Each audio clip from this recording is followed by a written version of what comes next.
Here are 5 reasons why the Samsung Galaxy S22 Ultra is still an amazing device today in 2023, and why it's, in some aspects, in my opinion, even better than it was when it came out. S22 Ultra was absolutely one of the best phones when it came out in early 2022. And that's of course without taking into account all those standard flagship features like the IP68 rating, great stereo speakers, great haptics, wireless and reverse wireless charging, and even the S Pen. And those are all great features that really add to the experience of using the phone day to day and make it a bit more refined and complete. But most flagship phones have most of those features. Not a lot of phones have the display of the S22 Ultra though. It's a 6.8-inch dynamic AMOLED 120Hz display and has a peak brightness of 1750 nits and max resolution of 1440 by 3088 pixels at around 500 pixels per inch, along with Gorilla Glass Victus Plus that really adds to the scratch and drop resistance. This is honestly one of the best displays ever in a smartphone. It has great contrast and colors that are calibrated perfectly, and just the sheer size of it makes it a perfect fit for media consumption,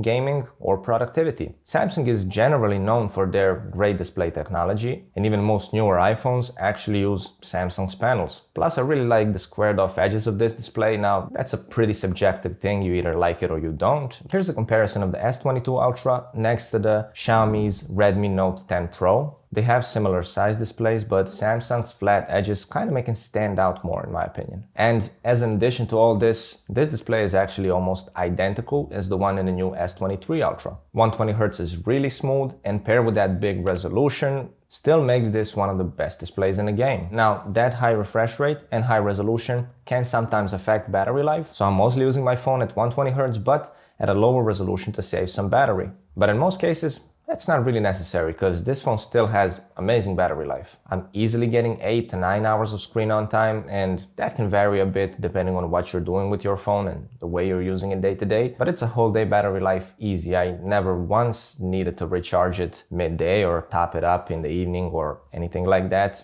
It just holds up. That's in my opinion the best measure of battery life on phones. If it can last me a full day without needing a top up, that's more than enough for me. I don't really care about those 2-day phones. Most people charge their phones at night anyway, so if it can last you from the moment you wake up to the moment you go to bed, I don't know, anything more than that is really not necessary. Gaming, recording 4K or even 8K video does drain the battery, but it still lasted me all day, every day. Does that make sense? I hope it does.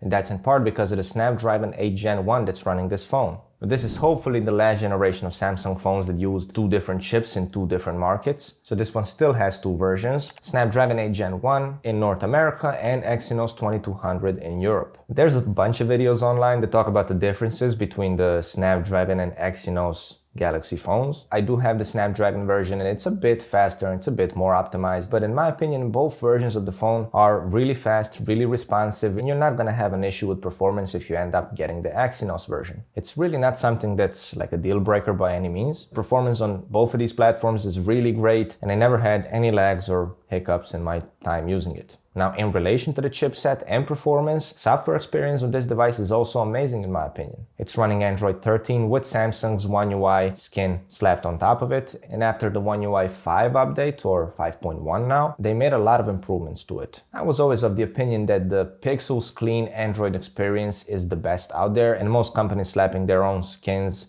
on top of that vanilla Android are just kind of making the experience worse, but this is absolutely not the case with Samsung's OneUI. You get a lot of great and useful features that are exclusive to Samsung devices, and along with that, Samsung guarantees 5 years of security updates and 4 years of additional software updates. So S22 Ultra is actually going to support Android 14, 15, and 16, along with 1 additional year of security updates after that, which is absolutely amazing on the Android side of things. So a great chip, coupled with a great software experience, along with those updates that add to the longevity of the device, still make the S22 Ultra one of the best performing phones to this day. It comes in 4 different storage variants, 128, 256, 512 gigabytes, and 1 terabyte of storage, with the base 128 version being capped at 8 gigs of RAM, while all other storage options have 12 gigs. You're more than fine with the base 8 gigs of RAM in my opinion, but if you really feel like you need more, there are options. Now, the third reason why this phone is so great in 2023 is cameras. It has 4 different cameras on the back, 108 megapixel f1.8 main wide lens, two 10 megapixel telephoto cameras with a 3x and a 10x optical zoom, and a 12 megapixel f2.2 ultra wide. And all of them do a great job, but you will see some difference in quality, especially if you use those two telephoto zoom lenses. But it is very versatile and it covers a huge range from 13mm all the way to 230. So there is a lot to work with. It also does offer that 100x space zoom with the dual telezoom system using those two lenses, the 3x and the 10x, paired with some AI enhancements to get you to that 100x zoom. It's not that great, but it's a flex.